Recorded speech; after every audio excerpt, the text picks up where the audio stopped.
কে জানে ডেলিভারি দিয়েছে ইবলিস শয়তানের মাধ্যমে। কোরআন খতম করে টাকা চায় নেওয়া জায়েজ নাই, তবে ইউনুস খতম, জালালি খতম করে টাকা চায় নেওয়া জায়েজ আছে। এই খতমের নাম আমাদের পাবনা জেলায় বলে কুরআন খতম। মানে একেবারে মরে যাচ্ছে যাচ্ছে কখন জানি, এই খতম পড়লে নয় মরে যাবে নয় বাঁচে উঠবে একবারে। শুনছেন না? যাক, কোন লজ্জার লজ্জা! এই খতম আমাদেরকে হুজুর পড়াতে পাঠাইছে সুজানগরে, আমরা পড়ে আমরা ব্যাক করে বাড়িতে পাইনি, লোকটা মরে গেছে। এটা কি ইউনুসের কারণে মরছে না আল্লাহ তার হায়াত রাখেন এই জন্য মরে গেছে? কথা বলেন তো দেখি। মানে ডাকেইছে এমন টাইমে যে গেল গেল। আমরা খতম পরে মাদ্রাসা এখনো আসেই নাই, মরে গেছে, এই জন্য আমাদের হুজুরের নাম হয়ে গেছে যে বাপরে বাপ, এই জালালি খতমের এমন পাওয়ার, এ বাড়িও পায় নাই, লোকটা মরে গেছে। এখন ভিতরে ভিতরে ছেলেরাও খুশি, বেটার বউরাও খুশি। আজ 3 বছর ধরে বুড়ি টানতেছি, আজ 3 বছর আগে যদি বুঝতাম এই খতম পড়লে তাড়াতাড়ি মরে যায়, কতই না ভালো হতো। নাউযুবিল্লাহ। অথচ আমাদের কাজ ছিল একটা, লাকিনু মাউতাকুম লা ইলাহা ইল্লাল্লাহ। তোমরা তোমাদের মুমূর্ষ ব্যক্তির কানে লা ইলাহা ইল্লাল্লাহর তালকিন দাও। কয়বার দাও সে কথা বলা নাই, মাঝে মধ্যে স্মরণ করায় দাও। তোমার বলা দেখে আখিরুল কালাম লা ইলাহা ইল্লাল্লাহ, এই কথাই যদি লোকটার শেষ কথা হয়, ফাদাখালাল জান্নাহ, তাহলে সে জান্নাতে যাবে ইনশাআল্লাহ। অথচ মানুষকে নিয়ে আমরা কতই আর কি ঠাট্টা, কত কিছু করতেছি। আমরা বাস্তবতা নিয়ে কথা বলতে পছন্দ করি, যেটা আসলেই সমাজে ঘটতেছে সেটাই বলবো বলেন ইনশাআল্লাহ। চিরির বন্দরের নাম শোনেন না আপনারা মনে হয়? দিনাজপুরের একটা জায়গার নাম হলো চিরির বন্দর, নাম শুনছেন? সেখানে একটা মুফতি পারলে আমাদেরকে মারে। কেন? বলতেছে মরা মানুষের কবরে খেজুরের ডাল গাললে আপনার সমস্যা কি? প্রশ্ন বুঝছেন নাকি? মরা মানুষের কবরে খেজুরের ডাল গাললে আপনার অসুবিধা কি? আপনারা আহলে হাদিসরা বাড়াবাড়ি করেন কেন? নবী তো খেজুরের ডাল গাড়ছেই।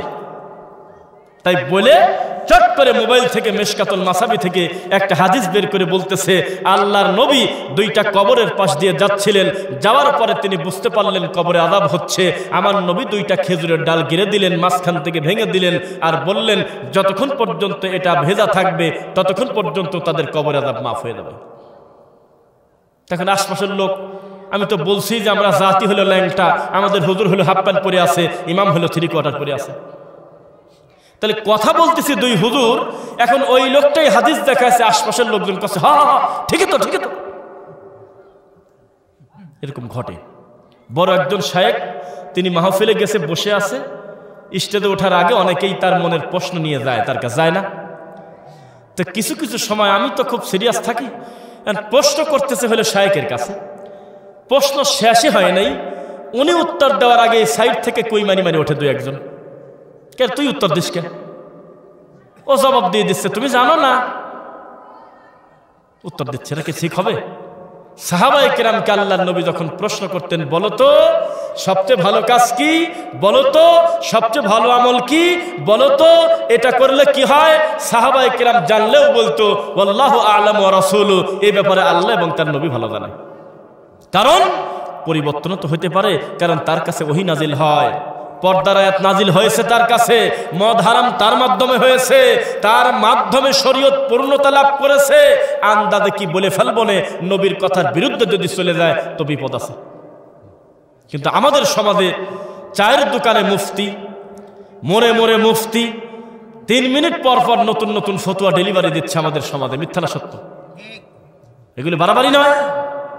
দিন ধর্মের ব্যাপারে যে কথা আপনাকে বলতেছিলাম, আমাকে বলতেছে খেজুরের ডাল নবী গাড়ছে, দলিল পাইছি, যতক্ষণ পর্যন্ত ভেদা থাকবে কবর আযাব মাফ থাকবে, দলিল পাইছি। রাস্তা দিয়ে নবী হাঁটে যাচ্ছিল, তিনি বুঝলো কবর আযাব মাফ হয়েছে, আমরা বুঝতে পারলাম। এতগুলো দলিল থাকতে আহলে হাদিসরা মরা মাটি দিয়ে কবরে খেজুরের ডাল গাড়ে না কেন? আপনারা কি গাড়েন নাকি? গাড়েন না? আরে ওয়াজ করে যেতে পারবো না তো আজকে। আবার মুহাম্মদ সাল্লাল্লাহু আলাইহি ওয়াসাল্লাম তিনি হলো গায়েবের মালিক, এটা হলো সুন্নিদের দাবি। কেন? তারাও এই খেজুরের ডাল গাড়ার দলিল নিয়ে আসে। কয় আমার নবী রাস্তা দিয়ে যাচ্ছিল, কবরের আযাব হচ্ছে, এটা তো নিচের ব্যাপার, উনি ঠিক পেল কিভাবে? বোঝা গেল কবরে আযাব হচ্ছে, আর বোঝা গেল তিনি গায়েব জানে। তখন এই সুন্নিরা বলতেছে জি জি জি ঠিক, অথচ তারা এই কথার ভিতরেই ধরা পড়ে গেছে আমার নবী গায়েব জানতেন না, গায়েবের মালিক একমাত্র কে?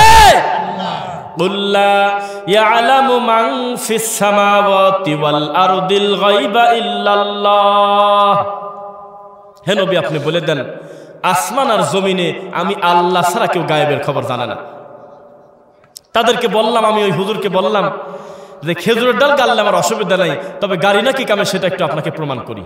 এক, আমার নবী গায়েবের খবর জানতেন না, যেটা জানানো হতো তাকে সেটা জানতেন। জানানো জিনিস জানালে কোনোদিন গায়েব থাকে না, সেটা তো জানাই দিয়েছে। শুনতেছেন আমার কথা?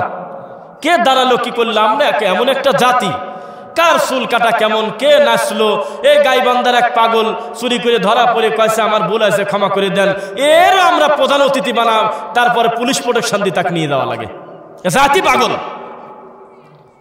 গাইবান্ধা পলাশবাড়ি একটা জায়গায় আজকে থেকে 2 বছর আগে বউ তালাক দিয়ে এত খুশি হয়েছে, এদের গ্রামের লোকের মিষ্টি খাওয়াইছে। ভাত মাছ আমি খাই, আমি সব খবর রাখি। তো কে দাঁড়ালো বসলে অধিক টাকাচ্ছেন কেন আপনি? তো হুজুরকে আমি বললাম যে মুহাম্মদ সাল্লাল্লাহু আলাইহি ওয়াসাল্লাম যে রাস্তা দিয়ে হেঁটে যাচ্ছিল, কবরের ভিতরে আযাব হচ্ছে, উনি একা একা বুঝলো না জিবরাইল বলছে?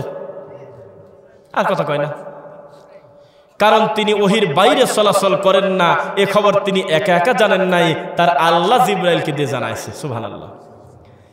বলেন তো দেখি আবহাওয়াবিদরা বলে কিনা আগামী 3 দিন ঠান্ডা খুব তীব্র হবে, বলে কিনা? আসলে কি হয় না বলেন তো দেখি?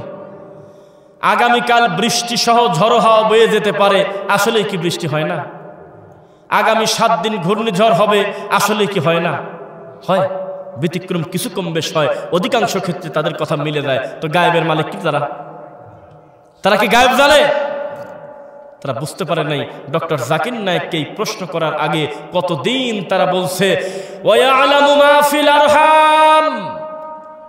সূরা লুকমান 31 নম্বর সূরা লুকমানের শেষে আল্লাহ বলতেছে, শোনো, মায়ের গর্ভে কি আছে এটা আমি আল্লাহ ভালো জানি। ওয়ায়ুনাজ্জিলুল গায়স, বৃষ্টি কোথায় কখন দেব আমি ভালো জানি। আছে কিনা বলেন তো দেখি? তো এখন শুনেন আগে, তো ডক্টর জাকির নায়েককে প্রশ্ন করলো, আল্লাহ যদি সবকিছু জানে ছেলে না মেয়ে হবে, তাহলে আলট্রাসোনোগ্রাফির মাধ্যমে বাচ্চা ডেলিভারির 5 মাস আগেই তো আমরা জানতেছি বাচ্চার অবস্থা কি, ছেলে না মেয়ে, তাহলে কোরআনের আয়াতটা তো মিথ্যা। কিছু কি বুঝতেছেন নাকি চাবাচ্ছেন? কিছু বলতেছে আপনার কোরআনে ভুল নাই। কে বলেছে? মায়ের পেটে আল্লাহ ছাড়া কেউ জানে না কি আছে। এখন আলট্রাসোনোগ্রাফির মেশিনের মাধ্যমে বাচ্চার ধরন সহ বলে দিচ্ছে ছেলে না মেয়ে, তাহলে এটার কি ব্যাখ্যা দিবেন? তখন ডক্টর জাকির নায়েক বাপের বেটা, তিনি সুন্দর করে জবাব দিচ্ছে, ভাই আপনার প্রশ্নটাই হয় নাই। সুবহানাল্লাহ পড়েন। তিনি বলতেছে আপনি বুঝতে পারেন নাই। আনফরচুনেটলি, দুর্ভাগ্যজনক বশত আমাদের এই দেশের আলেম ওলামা একটা দীর্ঘ সময় তারা ব্যাখ্যা করছে ওয়ায়ালামু মা ফিল আরহাম মানে ছেলে না মেয়ে আল্লাহ ভালো জানে, এর বাইরে আর তারা ব্যাখ্যা করে নাই। অথচ এখানে ছেলে না মেয়ে সেটা বলা হয় নাই। এই বাচ্চার অবস্থা, এই বাচ্চার তাকদীর সম্পর্কে আল্লাহ ছাড়া কেউ জানে না। ঠিক কিনা বলেন? 2, আল্লাহ সুবহানাহু ওয়া তাআলা অলরেডি একটা আকৃতি পেটের ভিতরে দিয়ে দেছে, তুমি তো দেওয়া জিনিস দেখে দেখে বললে, তার আগের অবস্থা বীর্য দেখে বলো তো দেখি।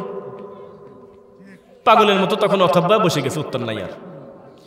তারপর বলতেছে না না, ওয়ায়ুনাজ্জিলুল গায়স, বৃষ্টি কোথায় হবে আল্লাহ ছাড়া কেউ জানে না। অথচ আমরা আগামী 15 দিনের মেঘের অবস্থা বলে দিতে পারবো বৃষ্টি হবে কিনা। এই ব্যাপারে কি বলবেন? কোরআনের আয়াতটা কি মিথ্যা নয়? তখন তিনি বললেন যে না, আপনি বুঝতে পারেন নাই। এমন একটা জায়গা দেখে আবহাওয়াবিদরা গবেষণা করে, ওটাকে আর আসমান বলে না, ওটা জমিনের কাছে একবারে কাছাকাছি রয়েছে। ওটা অলরেডি আল্লাহ দিয়ে দিয়েছে। এই দেওয়া জিনিস দেখে দেখে আবহাওয়াবিদরা কাগজে শুধু লিখে লিখে বলে দিচ্ছে মূল বৃষ্টি যেখান থেকে বাজেট হয় ওর বাবারও ক্ষমতা নাই বলার, সেটা হলো আল্লাহর কাছে।